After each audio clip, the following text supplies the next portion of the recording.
This is the most improved manager in the Premier League, Oliver Glasner. My. This guy is cooking. He is cooking the Premier League. I see him moving to a big side. Yes, I see him moving from Crystal Palace, especially as his contract run end this season.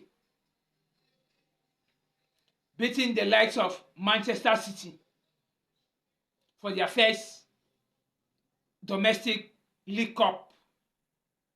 Beating the likes of Liverpool in the Community Shield.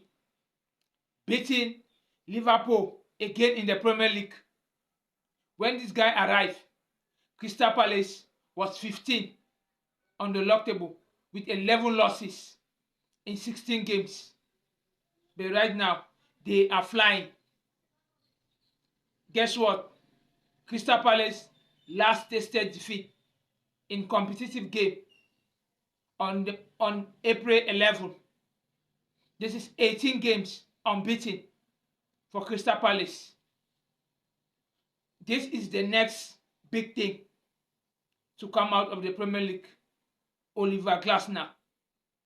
To me, he's the best manager in the Premier League. He has beaten the likes of Guardiola, Amori, Slot, and his team is flying.